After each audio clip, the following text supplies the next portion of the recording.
What up?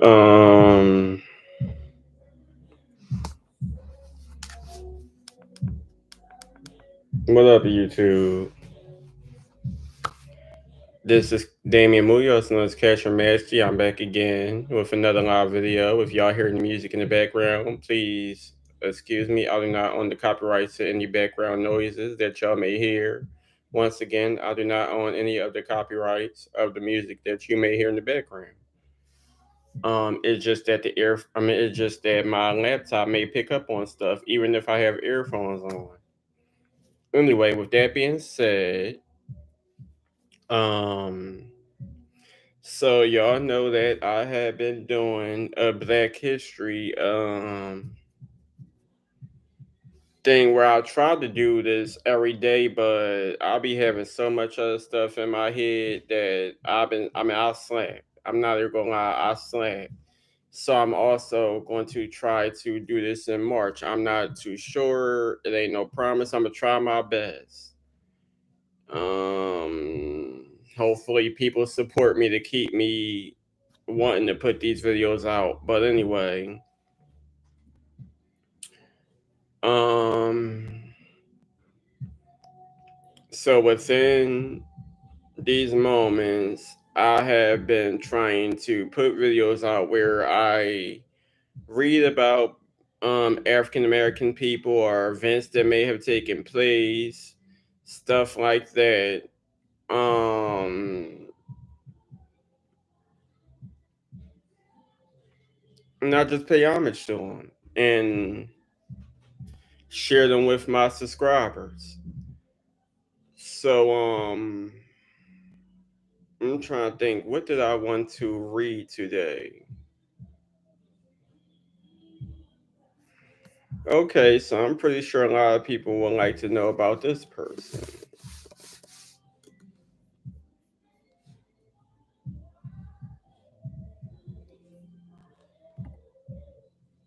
No, I know.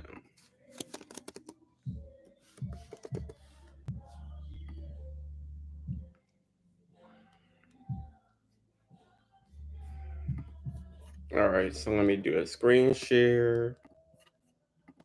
And today we are going to read about Aaliyah. Um, some people say Aaliyah, but her name is pronounced Aliyah, like Muhammad Ali.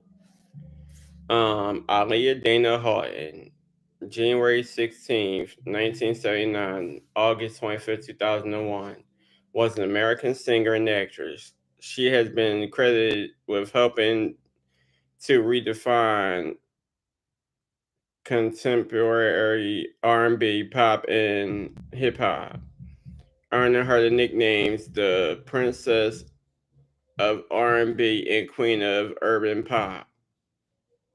Born in Brooklyn and raised in Detroit, she first gained recognition at the age of 10 when she appeared on the television show Star Search and performed in concert alongside Gladys Knight. So, for those who don't know, Gladys Knight is her aunt through marriage. Well, she did divorce the uncle of Aaliyah that she married, but throughout Aaliyah's life, she always seen Gladys Knight as an aunt. And I'm pretty sure still to this day, Gladys Knight see Aaliyah as a niece. At the age of 12, Aaliyah signed with Jive Records in her uncle Barry Hankerson's Blackground Records. Hankerson introduced her to R. Kelly, who became her mentor as well as the lead songwriter and producer of her debut album, Age Ain't Nothing But a Number. Um, ni- 1994. The album sold 3 million copies in the U.S., the United States, and was certified double platinum by the Recording Industry Association of America. After allegations of illegal marriage to Kelly, Aaliyah ended her contract with Jive and signed to Atlantic Records.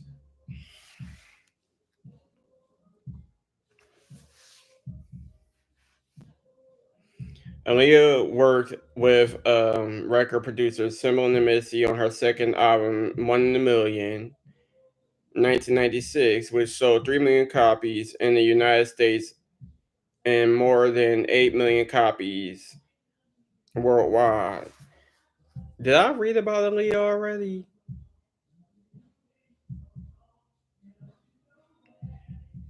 Did I?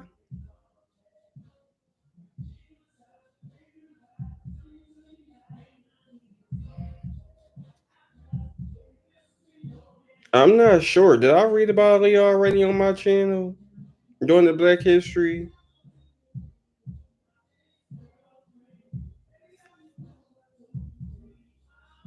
I don't know. Anyway, we're going to do it again, even if I did.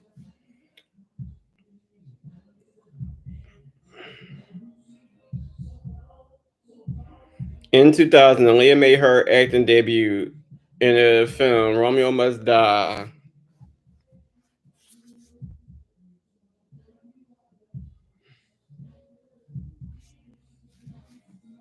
She contributed to the film's soundtrack, which was supported by her single "Try Again." The song topped the Billboard Top 100 solely through airplay, becoming the first in the chart's history to do so. After completing the film, Aaliyah subsequently filmed her starring role in Queen of the Damned, which was released posthumously in July 2001. Released her eponymous third album, which topped the Billboard 2000. The album spawned the singles "Rock the Boat," "More Than a Woman," and "We Need a Resolution" featuring Timbaland.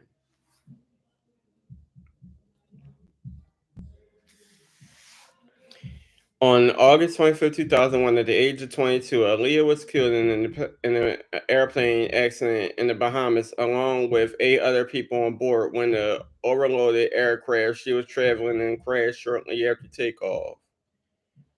The pilot was later found to have traces of cocaine and alcohol in his body and was not qualified to fly the aircraft designated for the flight.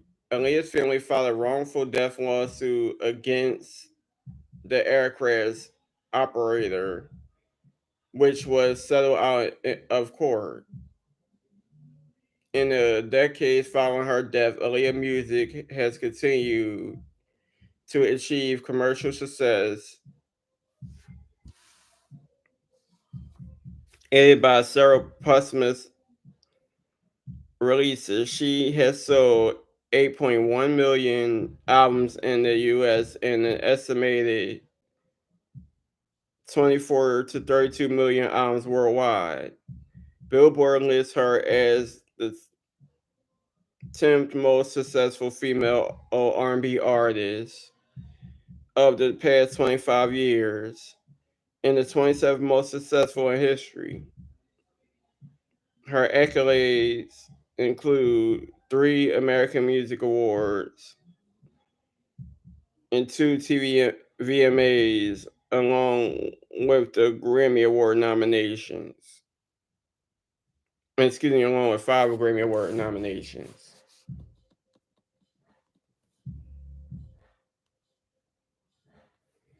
Y'all, please forgive me. Y'all already know. Trying to read these articles on Wikipedia, my eyes do get blurry sometimes trying to read all this. I mean, all these words.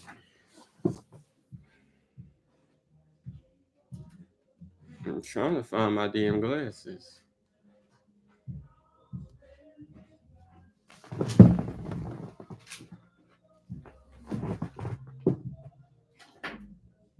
That's what I'm trying to do.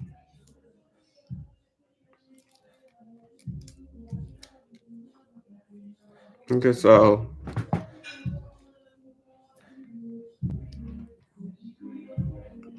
this is a little better.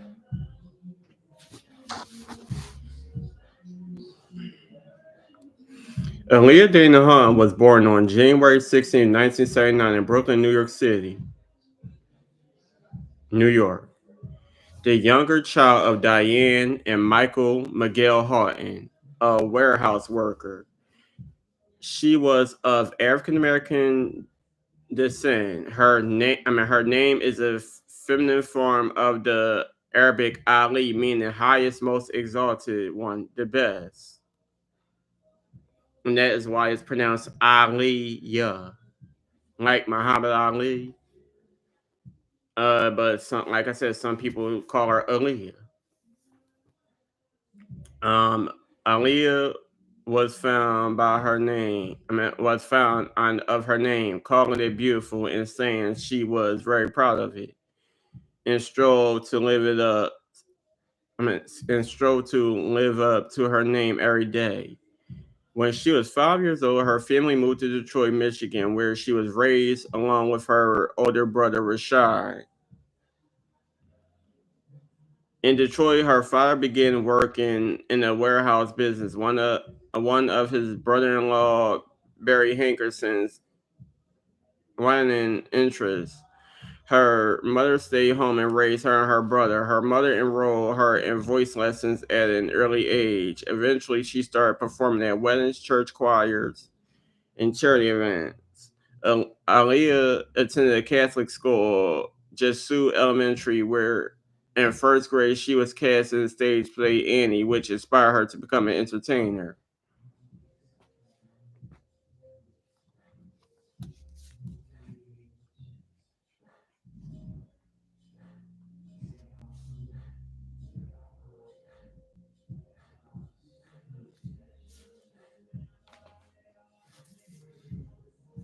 Aliyah's mother was a vocalist, and her uncle Henderson was an entertainment lawyer who had been married to Gladys Knight. As a child, Aliyah traveled with Knight and worked with an agent in New York City to audition for commercial and television programs, including Family Matters. After failing to land a role on the show, she continued her acting through the Jitsu Players.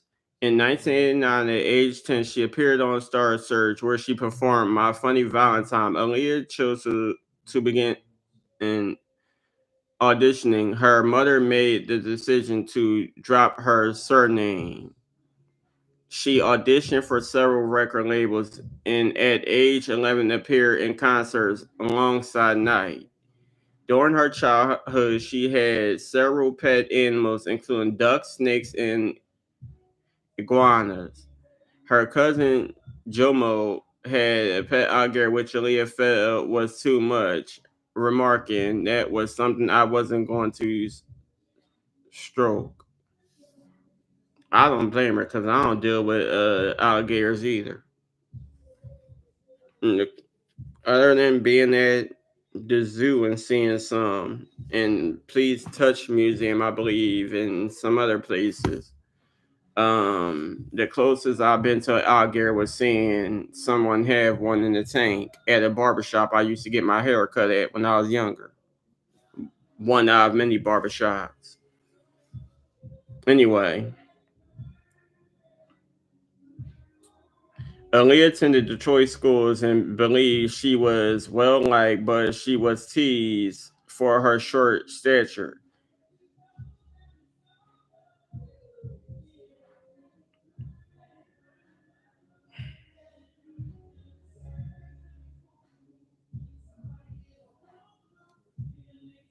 By age 15, however, she came to love her height.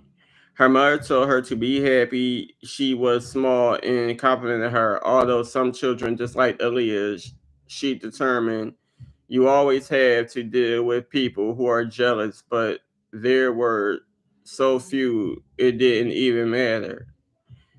The majority of kids supported me, which was wonderful. Even in her adult life, she considered herself small. She had learned to accept and love herself and added, the most important thing is to think highly of yourself because if you don't, no one else will. During her audition for acceptance to the Detroit High School for the Fine and Performing Arts, Aaliyah sang Ave Maria in Latin. Aaliyah held a 4.0 grade point average when graduating from high school. She reflected, I want to keep that 4.0 being in the industry, I don't want kids to think I can just sing and forget about school. I think it's very important to have an education and even more important to have something to fall back on. She considered a future career teaching music history, or drama if she did not make a living as a recording artist because, as she reasoned, when you pick a career, it has to be something you love. True. I'm getting all these damn alarms and stuff.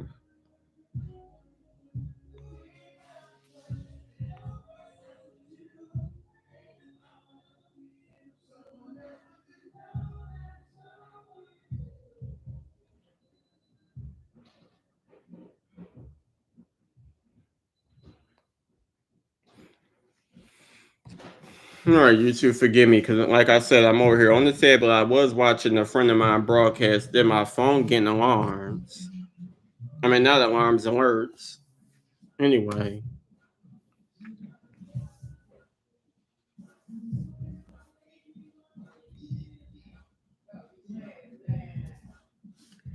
after Henderson signed a distribution deal with Jive Records, he signed Aaliyah to his Blackground Records label at the age of 12. Hankerson later introduced her to recording artist and producer R. Kelly, who became Aaliyah's mentor as well as lead songwriter and producer of her first album, recorded when she was 14. Aaliyah's debut album, AJ Nothing But a Number, was released under the mononym Aaliyah by Jav. Y'all see how I keep pronouncing it differently. I say Aaliyah one minute, Aaliyah the next, although her name is Aaliyah. Um, but I guess I'll just continue to say Aaliyah. I might end up saying the Aaliyah again, but it's whatever. Anyway, by Javin Blackground Records on May 24th, 1994. It debuted at number 24 on the Billboard 200 chart, selling 38,000 copies in its first week. It peaked at number 18 on the Billboard 2000, and it was certified 2 times platinum by the RIAA. To date, the album has sold over 3 million copies in the US. In Canada, the album was certified gold by Music Sonata for 50,000 copies in shipments. In 2014, Vibe magazine estimated that the album had sold 6 million copies globally. Upon its release, AJ Nothing But a Number received generally favorable reviews from music critics. Some writers added that Aaliyah's silky vocals and sultry voice blended with Kelly's New Jack Swing helped define R&B in the 1990s. Her sound was also compared to that female quartet in vogue.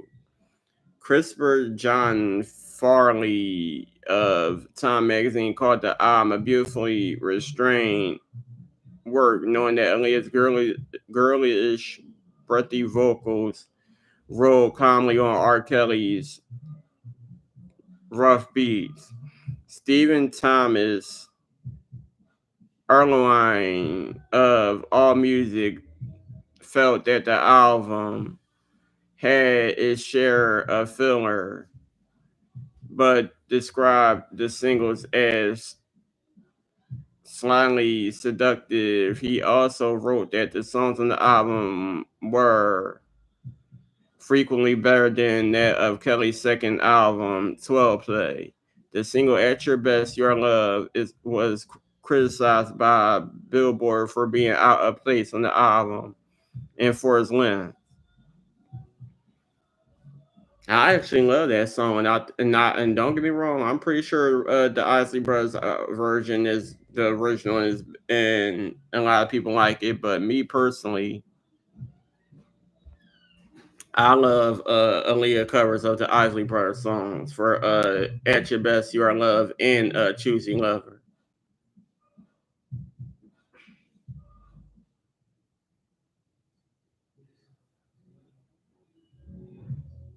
So it says the cover of the Isley Brother. The debut single "Back and Forth" peaked at number 5 on the Hot 100 and topped the Hot R&B and Hip Hop Songs chart for 3 weeks. Two more singles charted. The cover of the Isley Brothers, "That's Your Best Your Love," peaked at number 6 on the Billboard Hot 100, and the album title track at "Age Ain't Nothing But a Number" peaked at number 75. Additionally, she released "The Thing I Like" as part of the soundtrack for the 1994 film "Low Down Dirty Shame."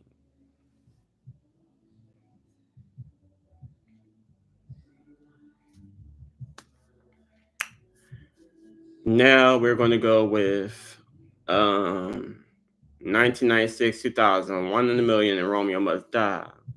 The first half was that I read was early life, family, and education, career, which was 1991 to 1995, aging nothing but a number. Okay. Sorry, I forgot to read the bolded titles, speaking on different eras of her life.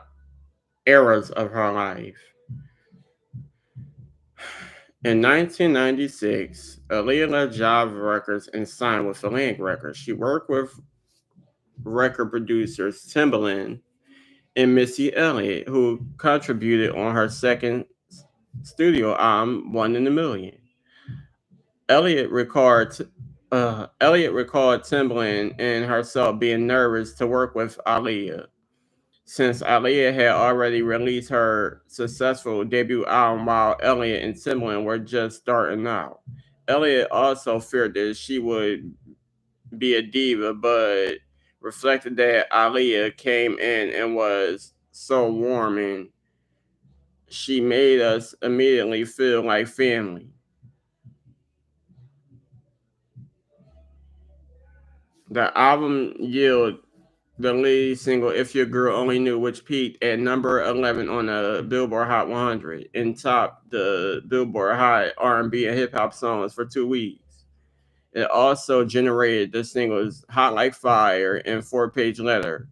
One in a Million peaked at number 18 on the Billboard 200 and was certified double platinum by the RA on June 16, 1977, denoting shipments of 2 million copies. The album went on to sell 3 million copies in the US and over 8 million copies worldwide. That year after her album was released, Aaliyah was featured on Timbaland and Magoo's debut single, "Up Jumps the Boogie."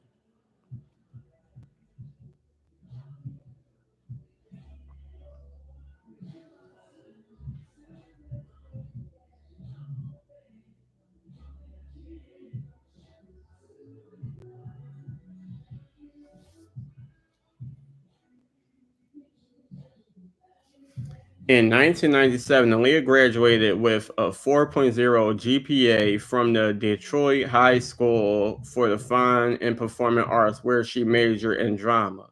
The same year, she began her acting career, playing herself in the police drama television series New York Undercover. During this time, Aaliyah participated in the Children's Benefit Concert, a charity concert at the Bedcotton Theater in New York. She also became a spokesperson for the Tommy Hilfiger Corporation. During her campaign with Tommy Hilfiger, the company sold over two two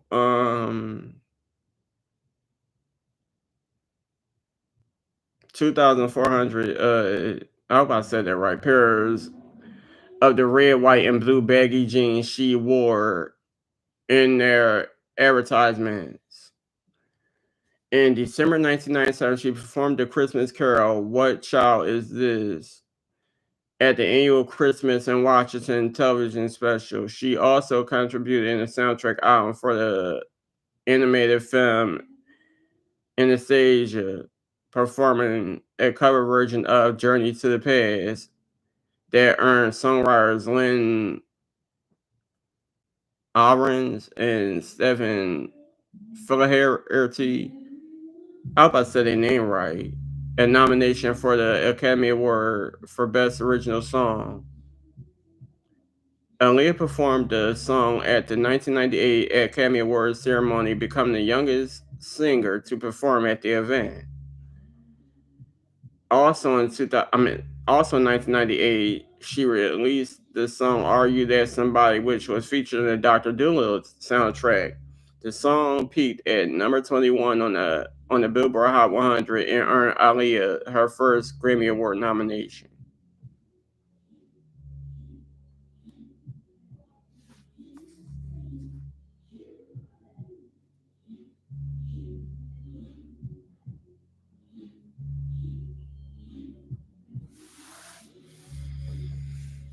Hmm.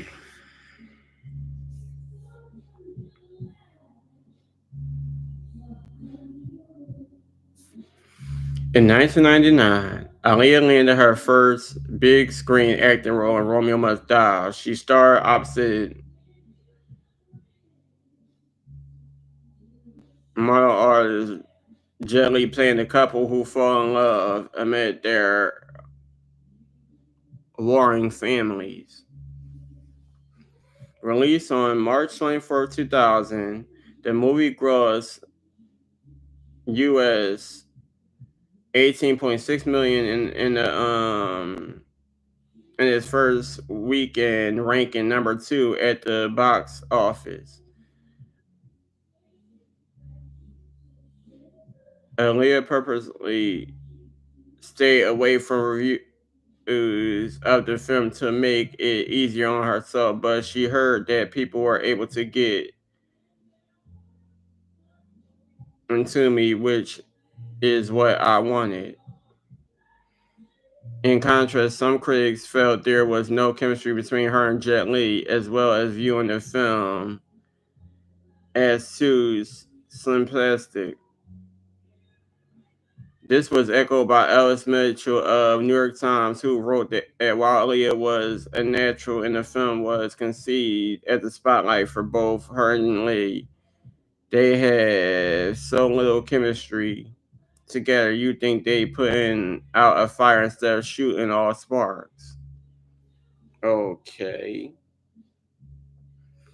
In addition to acting, Aaliyah served as an executive producer for the film's soundtrack, for which she contributed 4 songs. Try Again was released as a single from the soundtrack.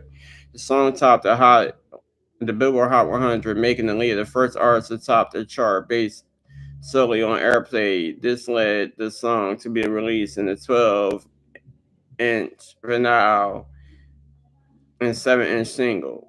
The music video won the Best Female Video and Best Video from a Film awards at the 2000 MTV Music Video Awards. It also earned her a Grammy Award nomination for Best Female R&B Vocalist.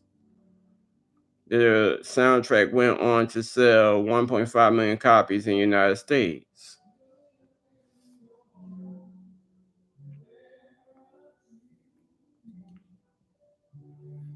Child, this is a lot to read.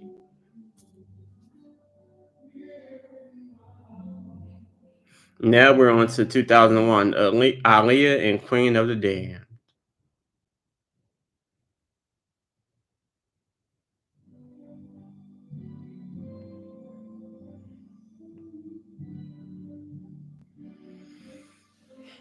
After completing Romeo Must Die, Aaliyah began to work on her second album, her second film, Queen of the Damned. She played the role of Asian vampire Queen Akasha, which she described as a manipulative, crazy sexual being. Filming both Romeo Must Die and Queen of the Damned delayed the release of the album. Aaliyah had not intended for her albums to have such a gap between them.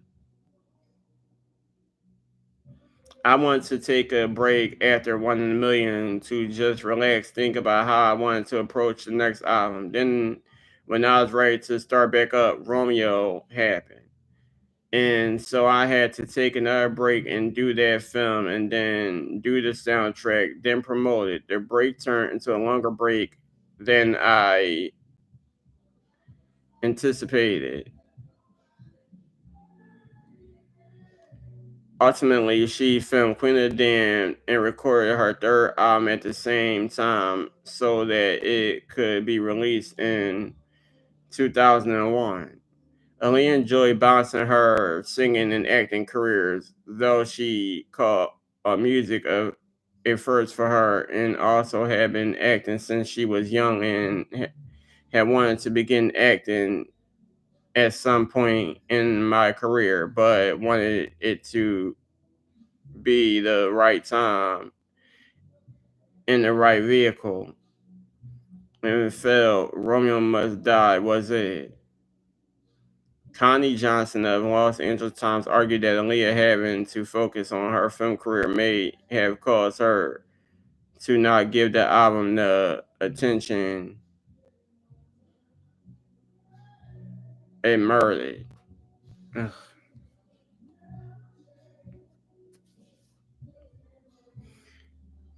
During the recording stages for the album, Aaliyah publicists disclosed that the album's release date was most likely in October 2000. Eventually, she finished recording the album in March 2001 after a year of recording tracks that began in March of the previous year.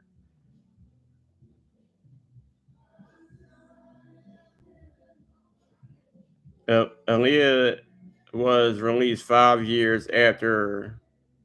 Uh, Aaliyah was released 5 years after One in a Million on July 17, 2001, and was debuted at number 2 on the Billboard 200, selling 187,000 copies in its first week. The first single from the album, We Need a Resolution, peaked at number 59 on the Billboard Hot 100. The week after Aaliyah's death, the third album rose from number 19 to number 1 on the Billboard 2000. Rock the Boat was released as a posthumous single. The music video appeared on BT's Access Granted, and it became the most viewed and highest rated episode in the history of the show. I know that's right, Aaliyah. The song peaked at number 14 on the Billboard Hot 100. Promotional posters for Aaliyah that had been put up in major cities such as New York and Los Angeles became makeshift memorials for grieving fans. In February 2002, the album was certified double platinum by the RIA. More Than a Woman and I Care For You were released as posthumous singles and peaked within the top 25 of the Billboard Hot 100. More Than a Woman reached number 1 on the UK singles chart, making Aaliyah the first female deceased artist to reach number 1 on the UK singles chart. More Than a Woman was replaced by George Harrison's My Sweet Lord, which was the only time in the UK singles chart history when a dead artist was replaced. Has replaced another dead artist at number 1.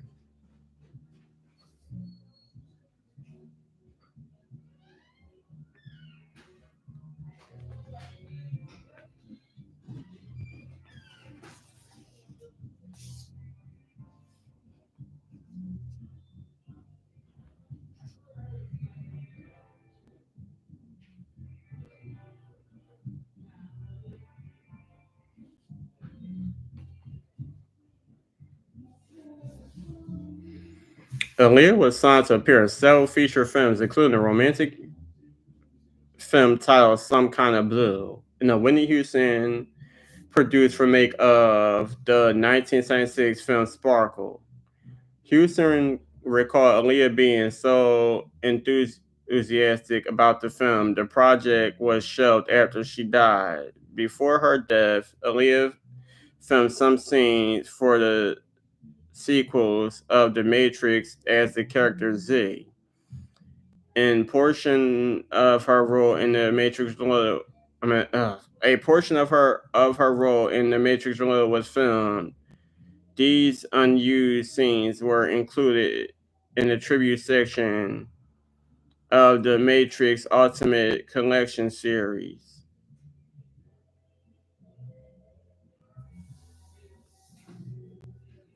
So I'm not sure if Aaliyah was supposed to portray Sister or Sparkle. I'm guessing maybe Sparkle.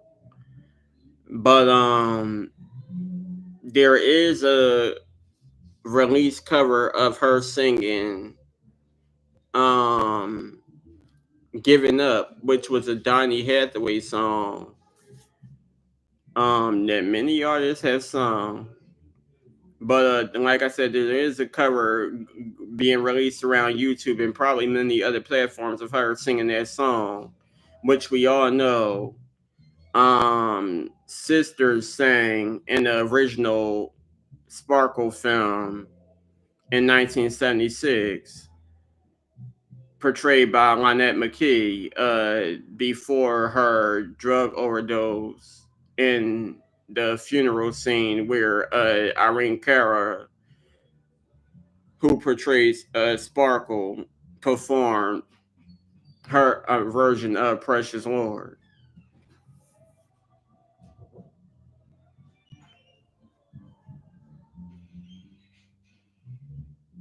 which is one of my favorite gospel songs.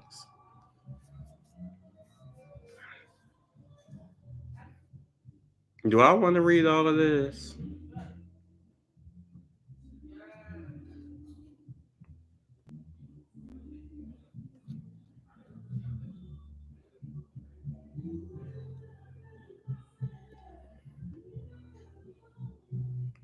I know a lot of y'all might want to read this, but I want to read stuff that's a lot more important. I'll probably read this later.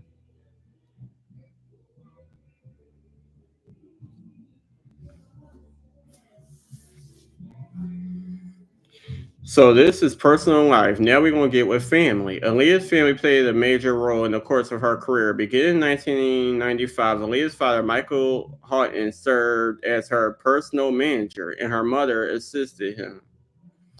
Aaliyah's brother, Rashad Houghton, and her cousin, Jamo Hankerson, were with her when she worked.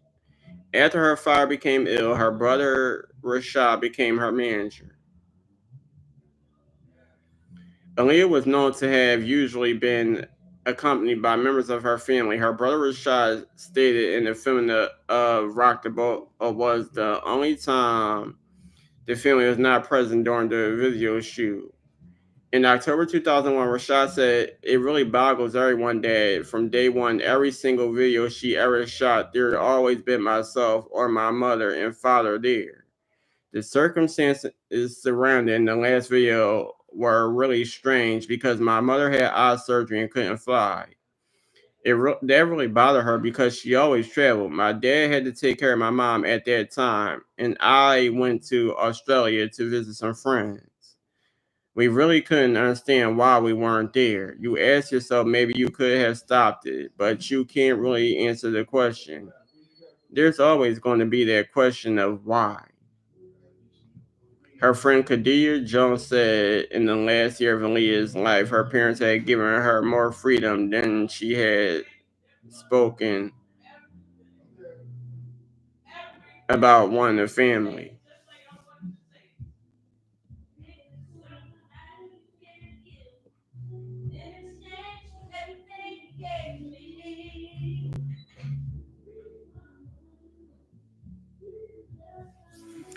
Um, all right, so this speaks on the illegal marriage.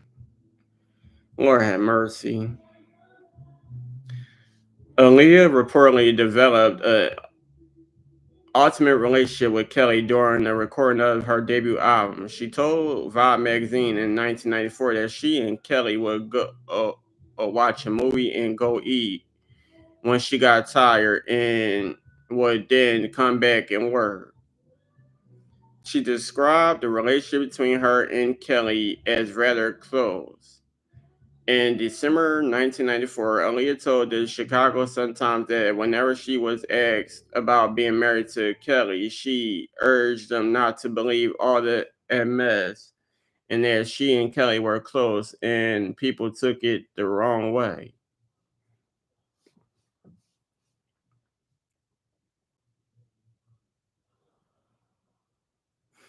With the release of AJ Nothing But, a number of rumors circulated about the relationship between Aaliyah and R. Kelly, including the allegation that they had secretly married without her parents' knowledge. Rob Magazine later revealed the marriage certificate that listed the couple married on August 31st, 1994 at Sheraton Gateway Suites in Rosemont, Illinois. Aaliyah, who was 15 at the time, was listed as 18 on the certificate. R. Kelly was 27. The marriage was annulled by her parents in February 1995, but the pair denied the allegations, saying that neither was married and that the certificate was a forgery.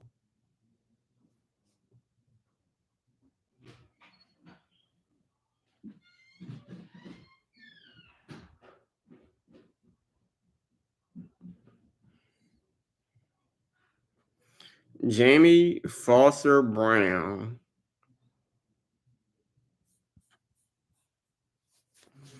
In a 1994 issue of Sister Sister wrote that R. Kelly told me that he and Aaliyah got together and it was just magic. Brown also reported hearing about the sexual relationship between them. I've been hearing about Robert and Aaliyah for a while, that she was pregnant or that she was coming and going in and out of his house. People would see her walking his dog 12 play with her basketball cap and sunglasses on. Every time I asked the label, they said it was platonic. But I kept hearing complaints from people about her being in the studio with all those men. Brown later added, at 15, you have all those hormones and no brains attached to them.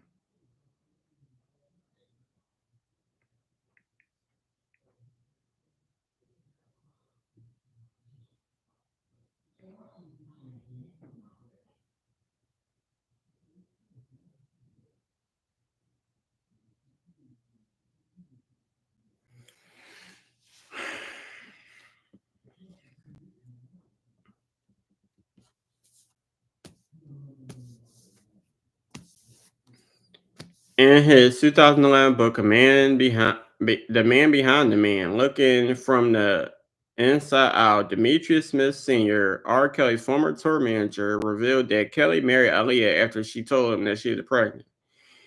In the 2019 documentary Surviving R. Kelly, Smith described how he helped Aaliyah forge the necessary documents to show she was 18 to marry Kelly. Smith also said he was not proud of his role in first, first what did she say? Facilitating their marriage. Ugh. Additionally, the documentary revealed that Javante Cunningham, a former backup dancer, claimed to have witnessed Kelly having sex with Aaliyah on his tour bus. That documentary was a mess.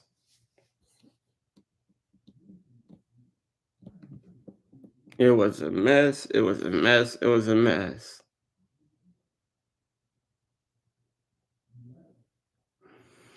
Aaliyah admitted in court documents that she had lied about her age. In May 1997, she filed suit in Crook County seeking to have all records of the marriage expunged because she was not old enough under state law to get married without her parents' consent.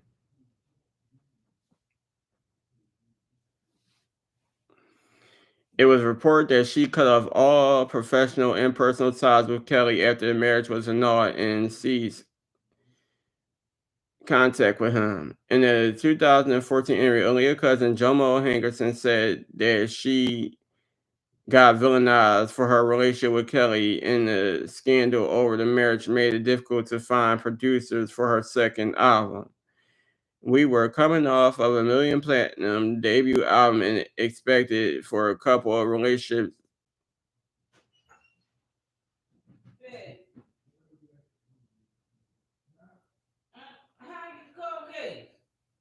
with Jermaine Dupri and Puffy.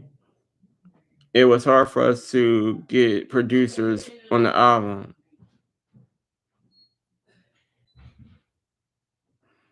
Hankerson also expressed confusion over why they were upset with Aaliyah given her age at the time.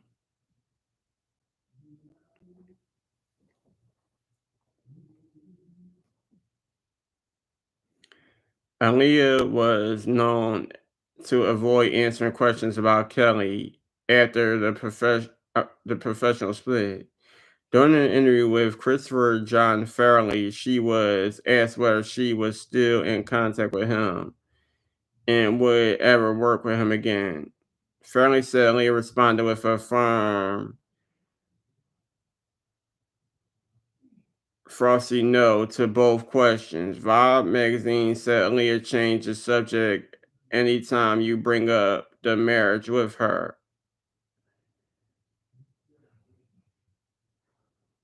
A spokesperson for Aaliyah said in 2000 that when R. Kelly comes up, she doesn't even speak his name, and no one's allowed to ask about it at all.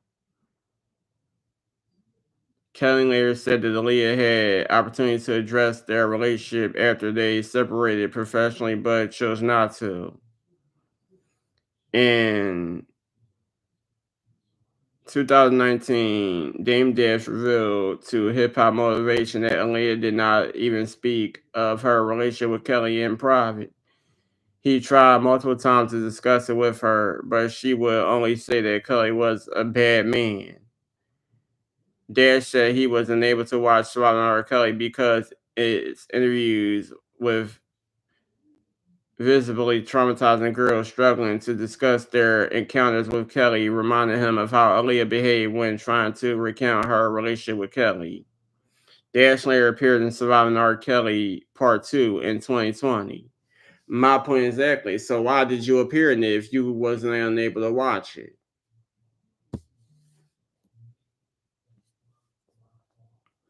After allegations were made about Kelly regarding underage girls in the years after Aaliyah's death, and their marriage was used as an example of his involvement with them, he has refused to discuss his relationships with her, citing her death. Out of respect for her and her mom and her dad, I will not discuss Aaliyah. That was a whole other situation, a whole other time. It was a whole other thing, and I'm sure that people know about that.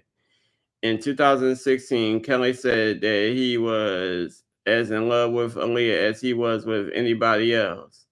Aaliyah's mother, Diane Houghton, reflected that everything that went wrong in her life began with her relationship with Kelly.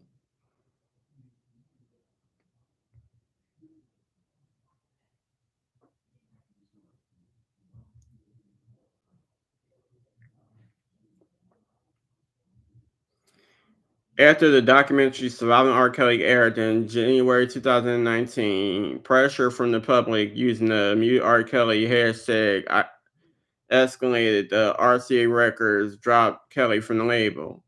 In February 2019, Kelly was indicted of 10 counts of aggravated criminal sexual abuse. In January 2019, he was arrested on federal charges of sex crimes, human trafficking, child pornography, racketeering, and obstruction of justice. When his trial began in August 2021, Kelly faced 22 federal criminal charges that involved allegedly abusing 11 girls and women between 1994 and 2018. Aaliyah's legal marriage to Kelly was heavily featured in that court case. On September 27, 2021, a federal court jury found Kelly guilty of 9 counts, including racketeering, sexual exploitation of a child, kidnapping, robbery, sex trafficking, and the violation of the Mann Act.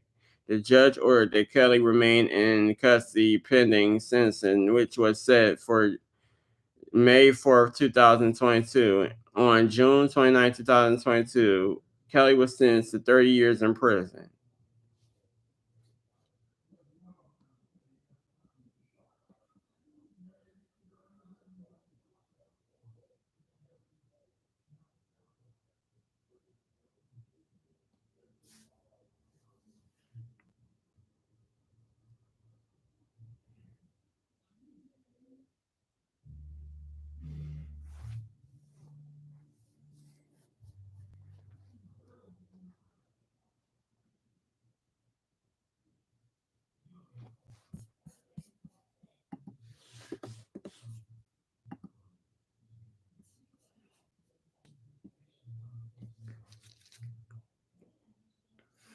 On August 25th, 2001, at 6:50 p.m., Aaliyah and some employees of her record company boarded a twin-engine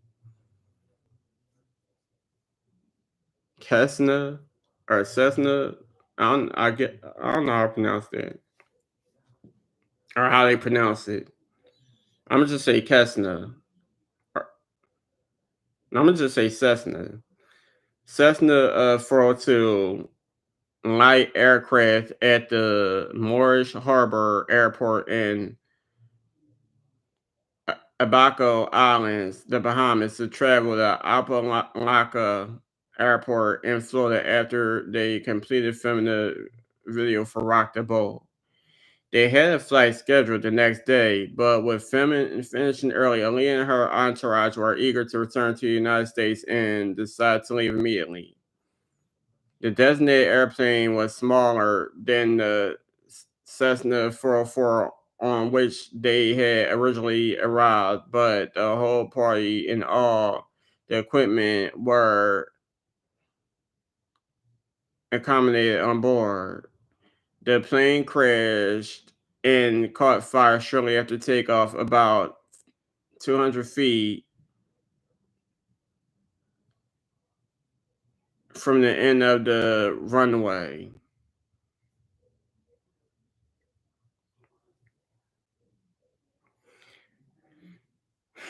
Ali and 8 others on board, pilot Louis Morales III, hairstylist Eric Foreman, Anthony Dodd, security guard Scott Garland, family friend Keith Wallace, makeup artist Christopher Maldonado, and Background Records employees Douglas Kress and Gina Smith were killed.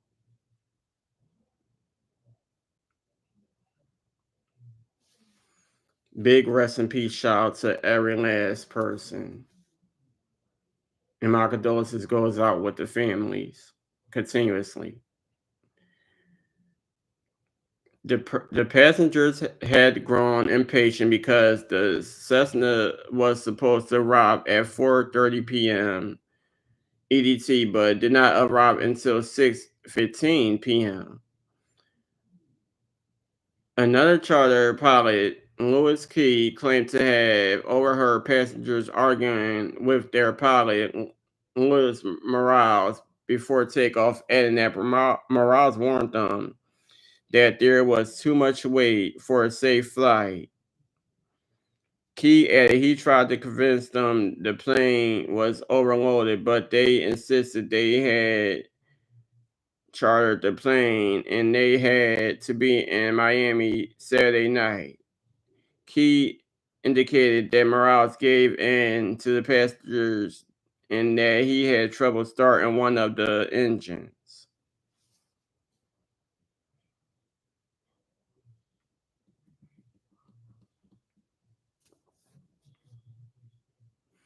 According to findings from the inquest conducted by the coroner's office in the Bahamas, Aaliyah had severe burns and a blow to the head, in addition to severe shock and a weak heart.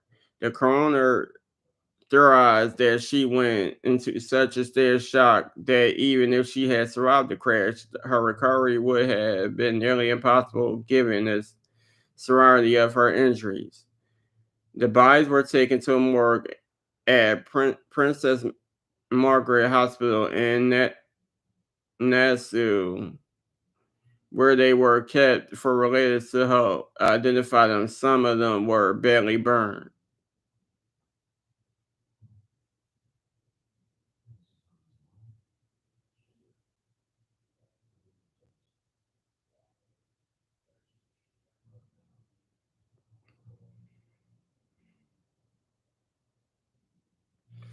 As a subsequent investigation determined, the aircraft was overloaded by 700 pounds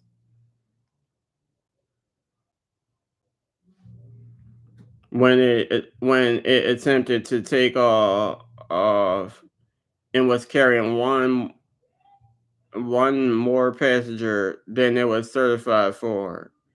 The National Transportation Safety Board reported the airplane was seen lifting off the runway and then nose down impacting into a marsh on the south side of the departure end of runway 27.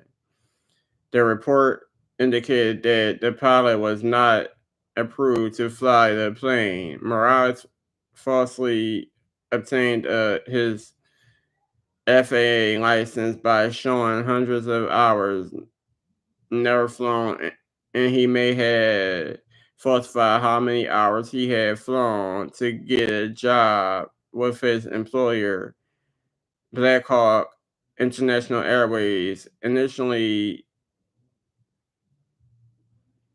toxicology tests performed on Morales revealed traces of cocaine and alcohol in his system.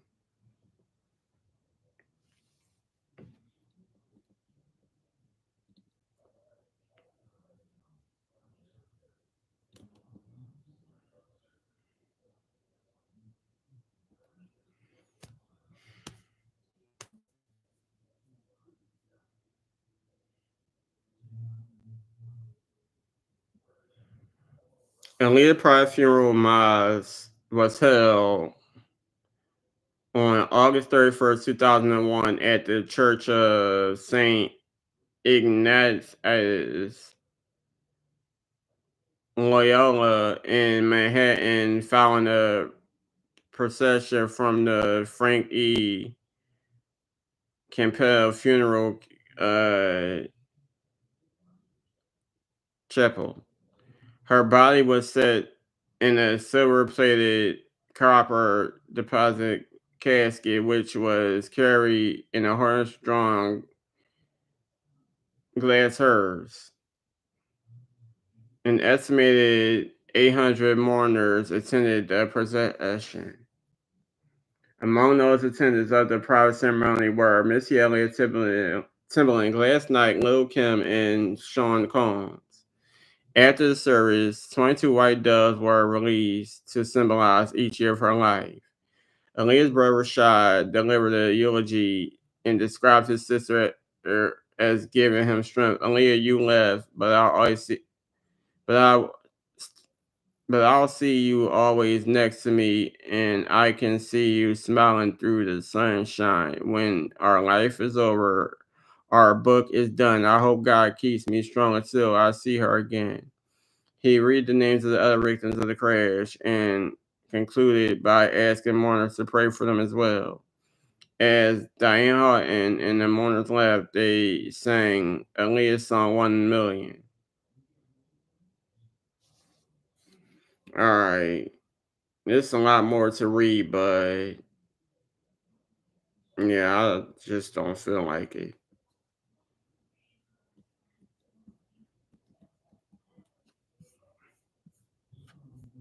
This is her albums.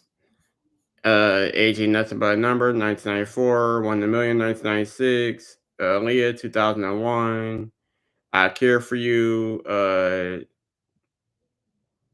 2002, and Ultimate Aaliyah 2005. This is some TV shows and movies. Star Search, All That, New York Undercover, Romeo Must Die, The Membros, Queen of the Dam. She played herself, Trish O'Day in Romeo Must Die, Melissa in Membros, and Queen Akasha and Queen of the Dam.